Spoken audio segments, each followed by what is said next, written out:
posting na lingkod. Ako pag ibalik ko sa taas. Ma'am, kanang ma'am, ingon ba ang manager sa hotel is kanang if gusto gid kag seguridad nimo ma'am, pwede ba daw nga ikaw ang mag-shoulder sa police? So ano siya nga, ay oo ayan to baga. Ay oo ma'am, ako mag-shoulder na. Ay pagkabala ka ma'am, I'll pay the price. Analaga siya. I'll pay. Analaga siya. I'll pay. Analaga siya. So ako po, okay. Sige ma'am. Then, gibalikan ako siya. After mga, siguro minutes lagi. Tataoran pa na ako. So, kabalo naman ako na nakaposting ang police sa ubos. Ako siyang gibalikan. Ano ko, ma'am, mudayon pa ba ta sa police? Magpaposting ta sa police, ano na siya. I mean, nag-caller ba ko sa kong dad? Nag-call ko sa kong dad. No need na daw, kaya nagpa-posting na daw siya sa mga security niya. Nagpa-posting na daw siya sa security niya. And then, okay na tanan. And then, ako po sa ubos, kita, nagtanaw, ginawa, make sure na kung ano. Posting mo. Wag yung security guard, day. Wag yung security nga ka nang marag, atay tawag-tawag, ingana, wala yun, day. Wala. So, muna to. Nakita man ako ang kaniliging pagkamarites po na to, no? Masave good da. Kayo yung kung marites good ko, pero in a good way. Ano bito? Nagtapok ang friends lugar sa groom. Kaya ako na nagid ko hinala to.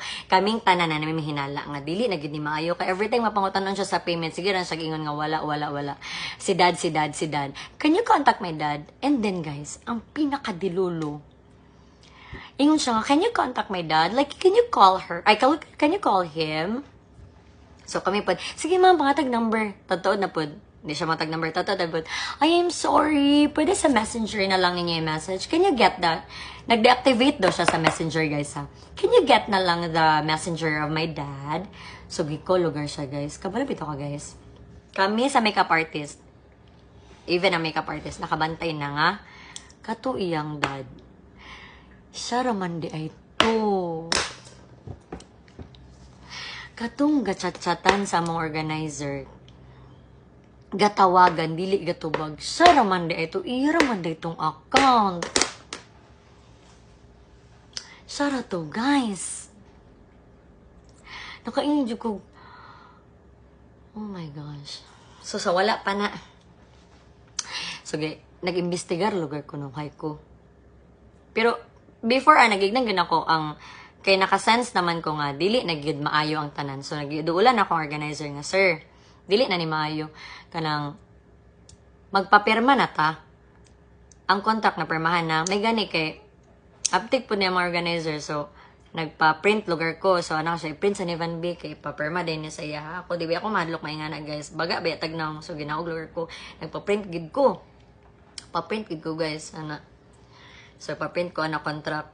Gusto pagani ko na, pagani ko kay sir nga, sir, magpa-contact promissory note nga, I am, sa to iyang pangalan, Chanel Laugo Erst, nga, wala pa ka payment, na perma dayon. Kaya busy naman ko siya, gahilak lagi siya, guys. Walay oras nga, di siya maghilak, gahilak, gid siya nga, walay luha. Ingana siya. So, muna to, guys, wala na siya. Nakasense na ko di maayo. After ato, nagkapaperman ako sa kontrata. Ang mas nakakuan pagigipirma pagid si groom. Pagid si groom sa ko. Sir, paperma ko sir apil siya. Apil pagid ko basin madakpan ko. Ko, ay dili lagi sir kay kontrata raman ni. So nagpirma lugar. Chuk. Ginaog na lugar ko. So nag-investigar lugar ko sa iyang mga friends. Kaya nakasense naman ko nga dili na maayo. So giadto lugar ko sa iyang mga friends. Kaya nagtipok yung friends sa ubos. Nagtipok yung friends. Guys, bisag isa walay visitor nga gito nga. Katulang buntag ha, nga giabot gud pero nawala lang kalit. Hapon na day. Alas 5 na day. Hapit na kita sa asin, gamay na lang. Ginoo ko Lord tabang. Sorry Lord. Gipauntanan ako yung mga friends. Sir, kanang si groom ba friend ninyo? Siya nga, oo ma'am. Kanang amo gina siyang kababata ma'am, friends kid mi ana taga kinugitan man, friends kid mi ana mama na ana. So ako pod so friends kid, sir ang kanibang girlfriend ninyo siya ma'am. So tinuod lang ma'am, wala gid